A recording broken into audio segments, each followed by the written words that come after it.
नमस्कार, जय हिंद प्यारे दोस्तों। स्वागत है आप सभी का एक बार फिर से आपके अपने इस YouTube channel learn with DS sir पर। साथियों, आज की इस क्लास में हम आप सभी के लिए लेकर के हाजिर हो चुके हैं यूपी पुलिस री एग्ज़ाम 2024 के लिए रीजनिंग का एक बेहतरीन प्रैक्टिस सेट।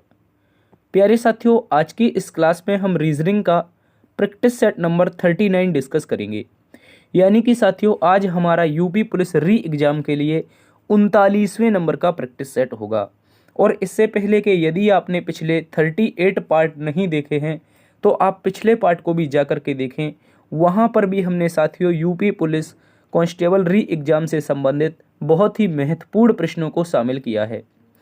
इसके अतिरिक्त बात करते हैं साथियों आज की इस क्लास की। तो आज की इस क्लास को प्यारे साथियों बहुत ही शॉर्ट ट्रिक के माध्यम से हम सॉल्व करेंगे, जिसमें हम कुछ इस प्रकार से प्रश्नों का अध्ययन करेंगे। जैसे कि क्वेश्चन नंबर 14 हमारे सामने रहेगा, जिसमें लिखा है ऑस्ट्रेलिया, न्यूजीलैंड और वेलिंगटन, इनके बीच में सही वेन आरेख क्या होगा। 3 शब्द दिए गए हैं, सही वेन आरेख बताना है। इसके अतिरिक्त हम देखेंगे क्वेश्चन नंबर 13 को, जिसमें लिखा है निम्न में से लुप्त पद ज्ञात करो। साथियों, एक महत्वपूर्ण प्रश्न है लुप्त पद का। और देखो, ये जो क्वेश्चन मार्क दे रखा है, इसके स्थान पर हमें ज्ञात करना है कौन सा नंबर आने वाला है। तो आज की ये जो क्लास रहेगी एक महत्वपूर्ण क्लास रहेगी, और इस क्लास से एक प्रश्न आप सभी से एग्जाम में जरूर पूछे जाएंगे, इसलिए आप इस क्लास को बिल्कुल भी मिस मत कीजिएगा। चलिए दोस्तों, शुरू करते हैं आज की क्लास को। उससे पहले आप लोगों को एक आंकड़ा दिखा देते हैं। साथियों, 60% ऐसे लोग हैं जो अपनी क्लास को तो देखते हैं लेकिन चैनल को सब्सक्राइब करना भूल जाते हैं। प्यारे दोस्तों, आप में से 60% लोगों ने अभी भी चैनल सब्सक्राइब नहीं किया है, तो आपसे निवेदन है यार, जो भी कीजिए प्लीज़ चैनल को सब्सक्राइब कर लीजिए। इससे क्या होगा, प्रतिदिन जो सुबह 8 बजे रीजनिंग की क्लास होती है उस क्लास का नोटिफिकेशन आप लोगों तक पहुंच जाएगा। और जिन लोगों ने चैनल सब्सक्राइब कर लिया है, 40% ऐसे साथी हैं, आप लोग एक बार से अपने दोस्तों में सेशन को शेयर कर दीजिए। अभी तक क्लास को लाइक नहीं किया है तो लाइक कर दीजिए। देखिए, चैनल में लाइक करने का, शेयर करने का या सब्सक्राइब करने का महत्व क्या होता है साथियों, इससे हमारी ज़्यादा लोगों तक पहुंच बनती है।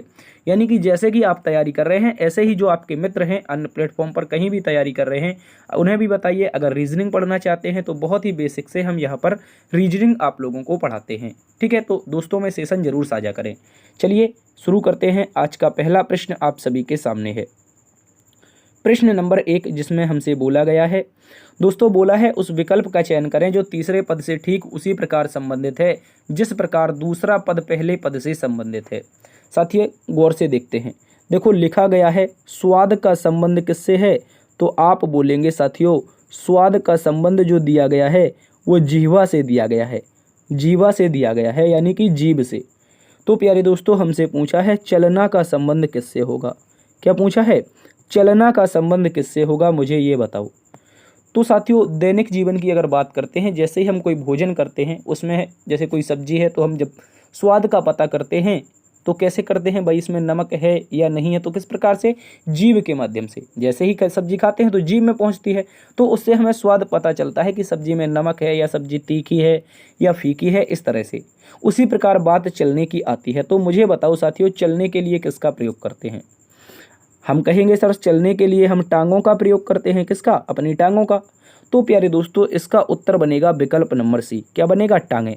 देखो, बैसाखी आप लोगों का बन सकता है, लेकिन बैसाखी क्यों नहीं बनेगा, क्योंकि बैसाखी जो बनेगा वो हैंडीक्राफ्ट के लिए है, यानी कि जो दिव्यांग लोग होते हैं उन लोगों के लिए।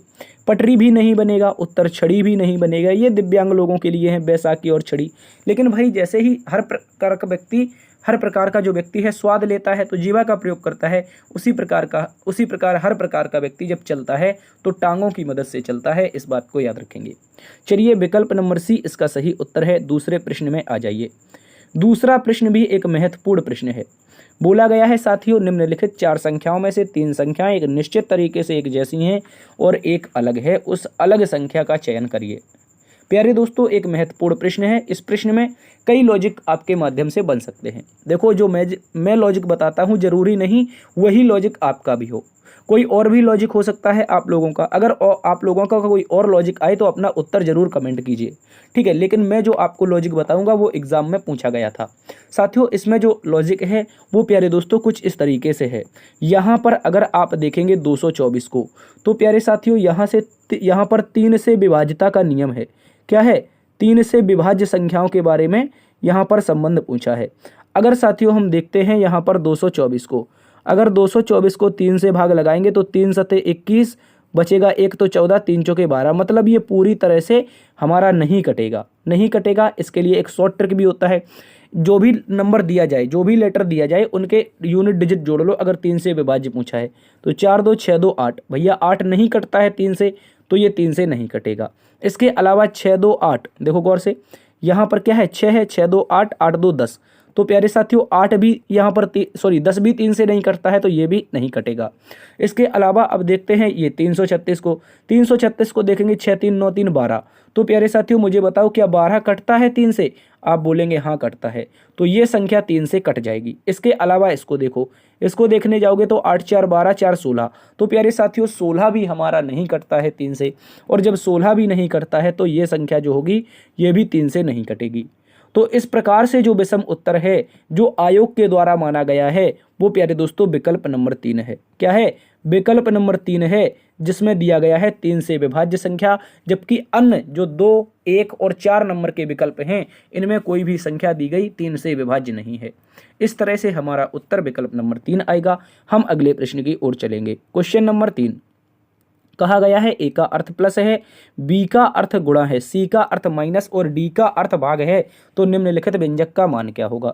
तो साथियों गौर से देखो, 10 बी का अर्थ क्या है तो बोलेंगे गुणा है। देखो यहाँ पर लिखा है बी का अर्थ गुणा है, तो साथियों हम गुणा लगा देंगे। इसके बाद 19 को लिख देंगे, और ए का अर्थ जोड़ है तो हम यहाँ पर जोड़ लगा देंगे।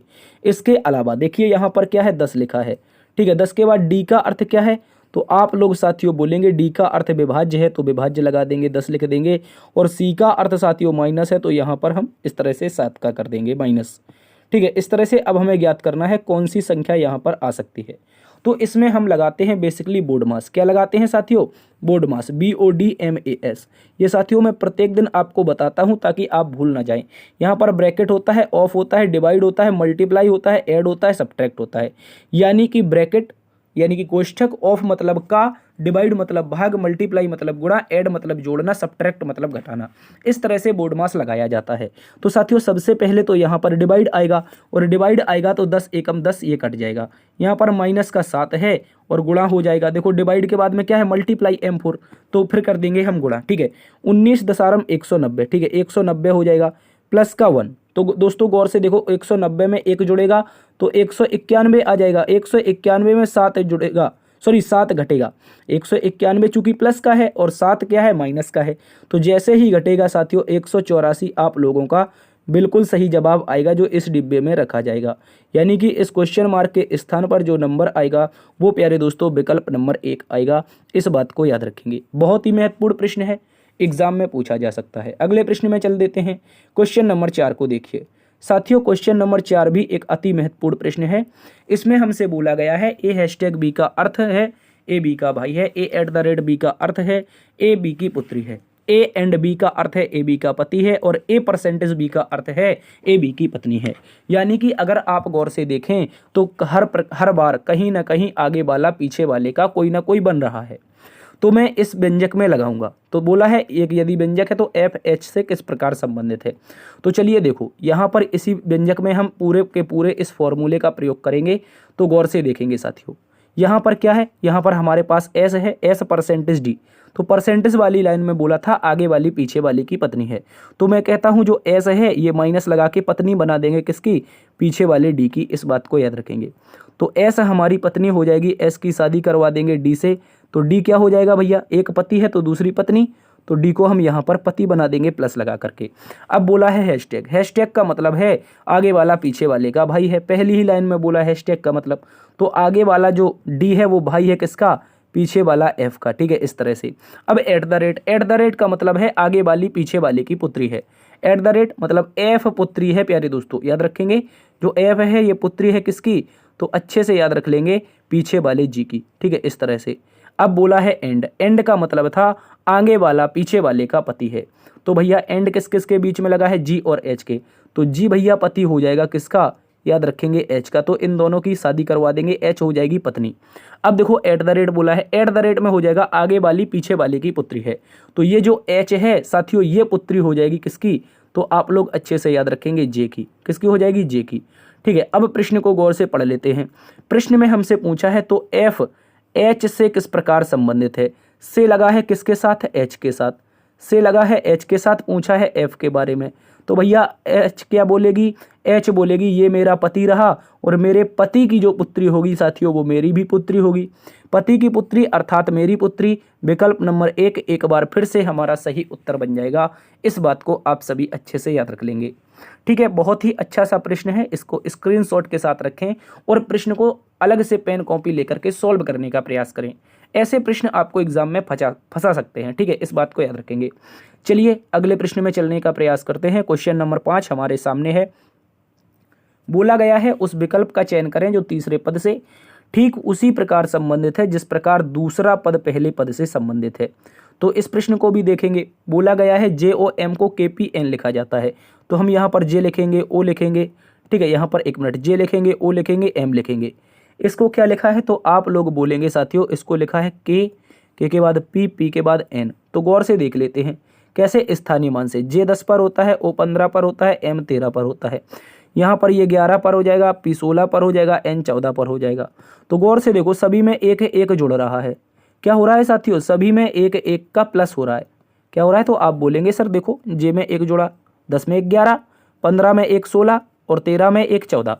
ठीक है, तो यानी कि हमारा सभी में एक जुड़ रहा है, तो पीईटी में भी जोड़ देंगे। किसमें, पी और टी, सॉरी पीईटी में एक एक अगर जोड़ देते हैं तो पी में एक जुड़ेगा तो क्या हो जाएगा भैया, क्यू हो जाएगा। पी में +1 करते हैं क्यू, ई में +1 करते हैं तो एफ हो जाएगा। ठीक है, और टी में +1 करते हैं तो यू हो जाएगा, यू। क्यू एफ यू हमारा इस प्रश्न का बिल्कुल सही जवाब बनेगा।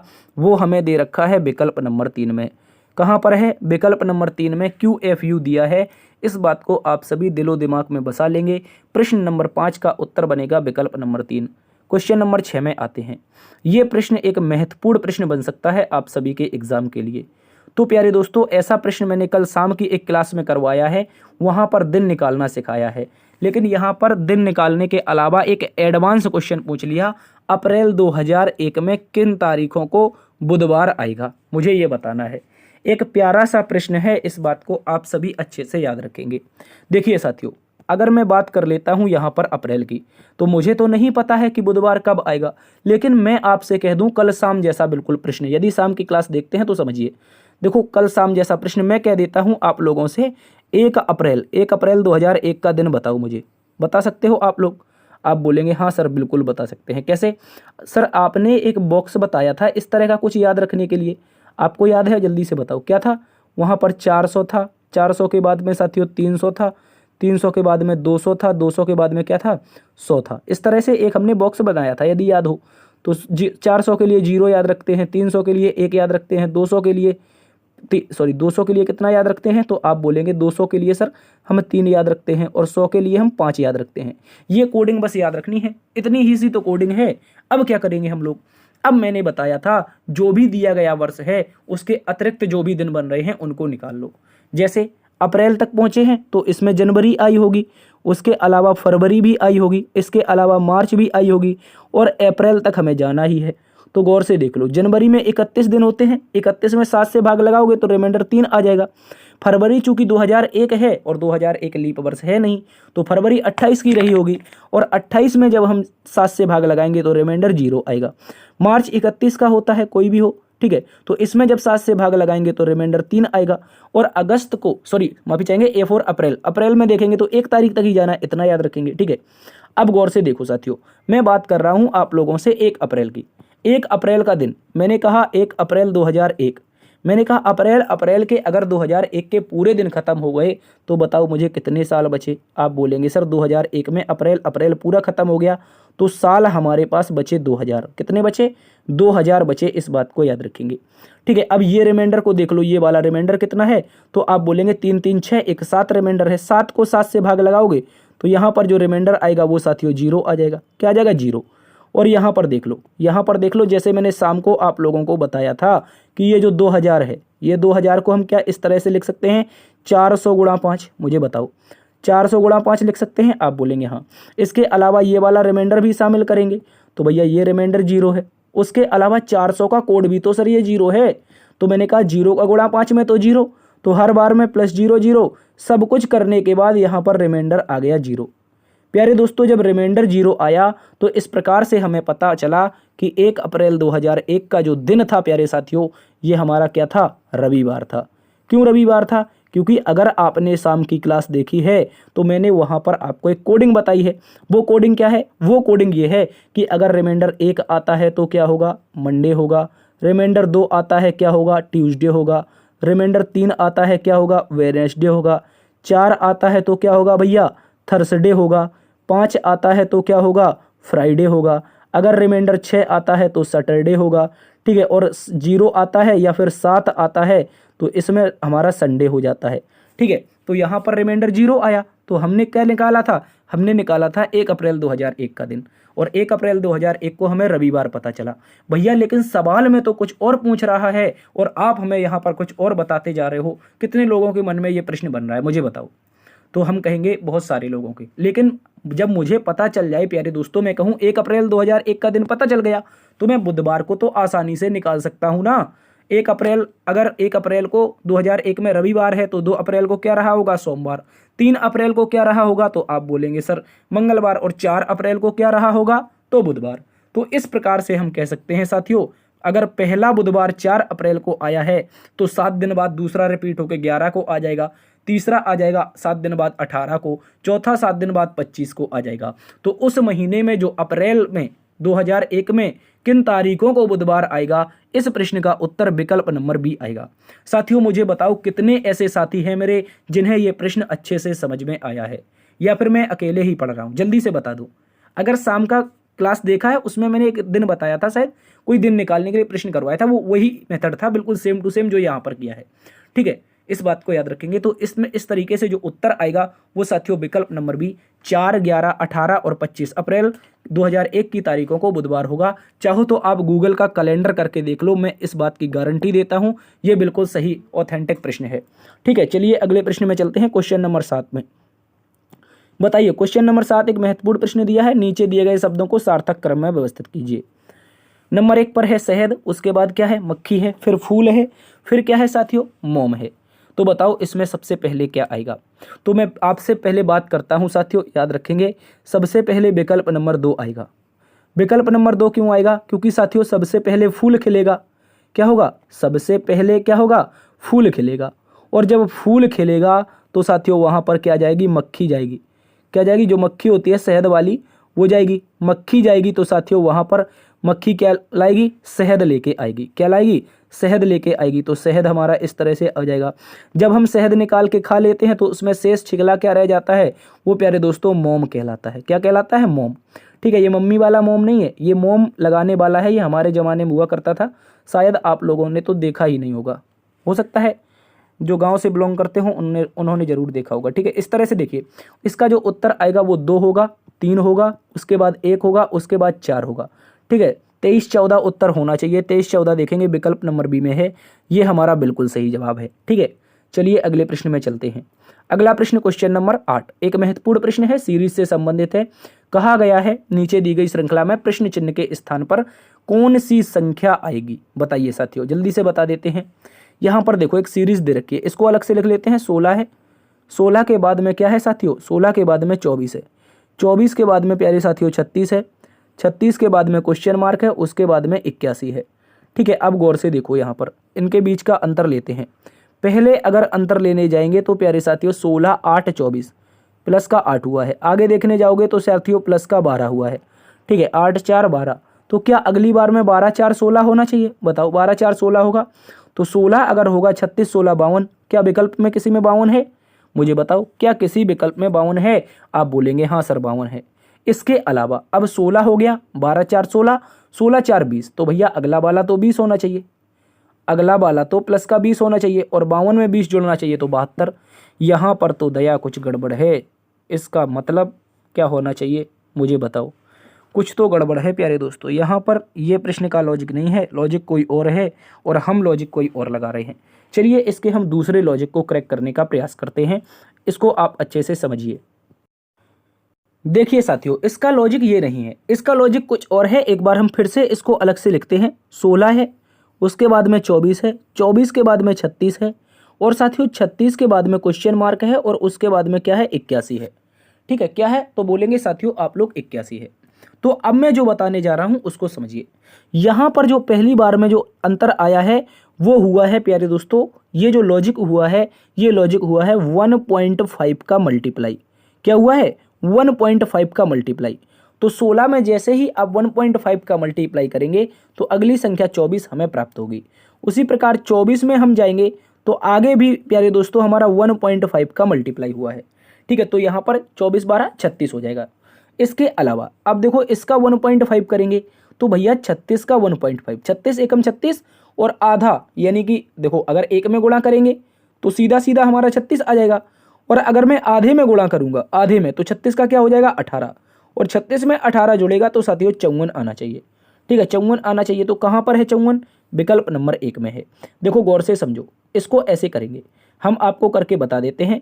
यहाँ पर भी हम यही करेंगे, लॉजिक मल्टीप्लाई 1.5, तो हमारा यहाँ पर जो नंबर आएगा वो साथियों 54 आ जाएगा। ठीक है, क्या आ जाएगा 54, और उसके बाद आगे भी जाएंगे तो यहाँ भी हमारा मल्टीप्लाई जो होगा ये 1.5 का ही होगा। ठीक है, इस बात को याद रखेंगे। तो देखो कैसे करते हैं, यहाँ पर कैसे करते हैं, 36 गुणा में 1.5। ठीक है, इस तरह से।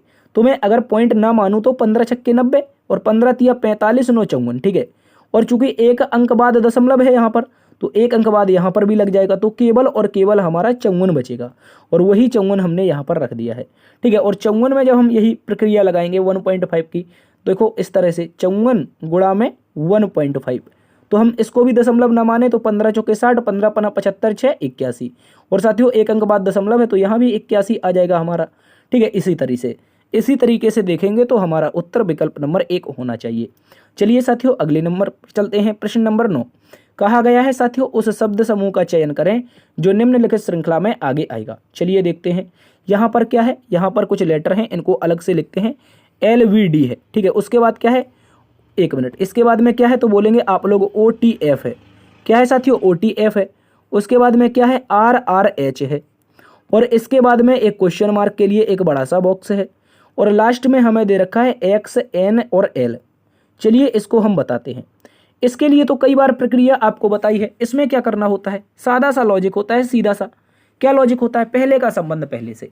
जैसे मैं कहूँ आपसे L का संबंध O से बता दो, O का संबंध R से बता दो, और आने वाले R का संबंध जो भी क्वेश्चन मार्क के स्थान पर आएगा उससे बता दो, और उसका संबंध आगे हमारे X से हो जाएगा। तो गौर से देखो, L 12 पर होता है, O 15 पर होता है, R 18 पर होता है, तो 12 3 15 3 18 3 21। तो भैया पहली बार में तो U आएगा, और जहाँ पर U है वही उत्तर होना चाहिए, तो 3 और 2 नंबर के विकल्प गलत हो जाएंगे। इसके बाद 21 3 24, X 24 पर होता है। ठीक है, अब इसके बाद यहाँ पर देखिए, यहाँ पर जब हम देखेंगे तो V कितने पर होता है, 22 पर होता है, T कितने पर होता है, 20 पर होता है, R कितने पर होता है, 18 पर। तो भैया 22 में से 2 गया 20, 20 में से 2 गया 18, 18 में से 2 जाएगा तो 16, और 16 पर क्या होता है भाई साहब, P होता है। ठीक है, U के बाद P आना चाहिए, U के बाद P विकल्प नंबर 1 में नहीं है और विकल्प नंबर 4 में है। तो क्या बताओ, मुझे आगे चेक करने की जरूरत है, इस पर हम सीधा J रख देंगे, आगे बढ़ जाएंगे।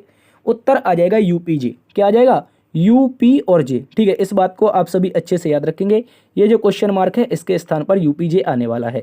अगले प्रश्न में चलते हैं। क्वेश्चन नंबर 10 को देखिए, बोला गया है साथियों नीचे दिए गए प्रश्न में विषम विकल्प को ज्ञात कीजिए। यहाँ पर 5 विकल्प आप सभी के सामने हैं, इन विकल्पों में से प्रश्न में बताना है कौन सा यहाँ पर विषम हो जाएगा। तो साथियों आप गौर से समझेंगे, यहाँ पर प्रश्न देखते ही उत्तर आना चाहिए। उत्तर क्या होगा साथियों, गौर से देखो, यहाँ पर आधा वृत्त है और आधा ही एक छोटा सा वृत्त पूरा का पूरा डार्क दिया है। जैसे बाहर आधा वृत्त बना है और आधे वृत्त के अंतर्गत ही पूरा डार्क आधा वृत्त दिया है, और यहाँ पर देखो, यहाँ पर त्रिभुज बना है तो त्रिभुज के अंदर पूरा आधा डार्क त्रिभुज दिया है। उसी प्रकार यहाँ पर सर्कल बना है तो सर्कल के अंदर एक छोटा सा पूरा डार्क क्या दिया है, तो बोलेंगे प्यारे दोस्तों डार्क का सर्कल दिया है। ये एक चतुर्भुज है, यानी कि आयत। चतुर्भुज है, 4 भुजाओं वाला आयत है, और इसी के अंदर देखो एक छोटा सा पूरा का पूरा डार्क आयत बना है। लेकिन जब हम विकल्प नंबर 1 में देखने जाते हैं प्यारे साथियों, तो आप ये बोलेंगे कि सर यहाँ पर 6 भुजाओं की आकृति है। क्या है दोस्तों? आप बोलेंगे 6 भुजाओं की आकृति, जबकि अंदर में जो डार्क आकृति आई है वो केवल और केवल 5 भुजाओं की है। तो इस कारण जो विषम बनेगा, क्या बनेगा? विषम।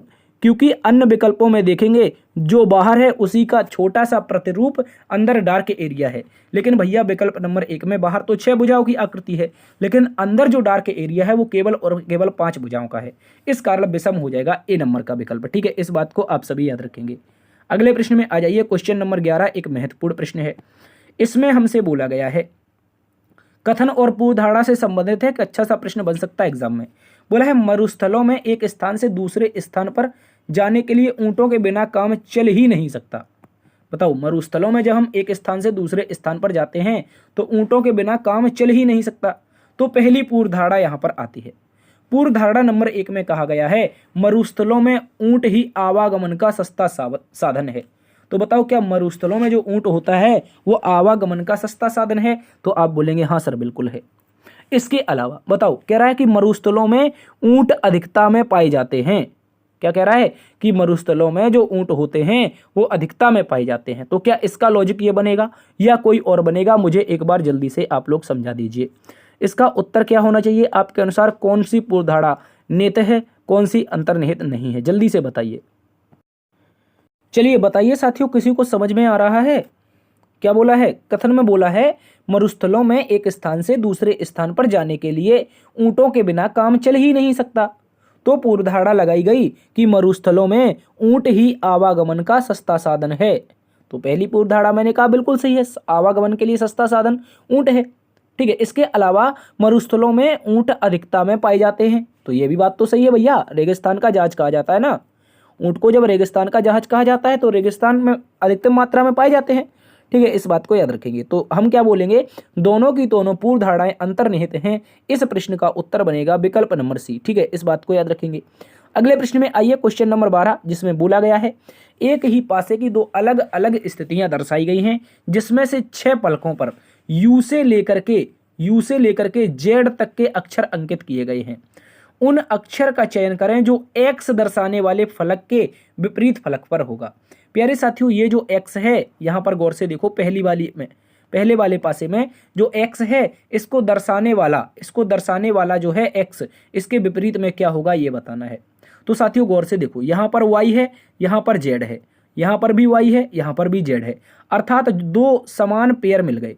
यानी कि 2 जब नंबर कॉमन मिल जाते हैं, 2 अक्षर 2 अंक जो भी हो कॉमन मिल जाता है, तो तीसरा ऑटोमेटिक अपने आप अपोजिट हो जाता है अगले वाले के। तो x का जो अपोजिट बनेगा साथियों वो क्या बन जाएगा? आप लोग अच्छे से याद रखेंगे, w बन जाएगा। क्या बनेगा? w। और w दे रखा है हमें विकल्प नंबर 4 में, और हमारा उत्तर विकल्प नंबर 4 है। ठीक है, अगले प्रश्न में आ जाओ। अगला प्रश्न एक महत्वपूर्ण प्रश्न बन सकता है आप सभी के लिए। कहा गया है साथियों, निम्नलिखित प्रश्न में लुप्त संख्या ज्ञात करें। देखो लुप्त कहां पर है? ये वाली संख्या। तो साथियों इसमें करना क्या है, मैं आपको सीधे लॉजिक से बात कराता हूं, यानी कि लॉजिक से मिलवाता हूं। क्या लॉजिक है इसका? देखिए यहां पर ये जो 16 है इसमें नीचे दिए वाले 4 का भाग करना है।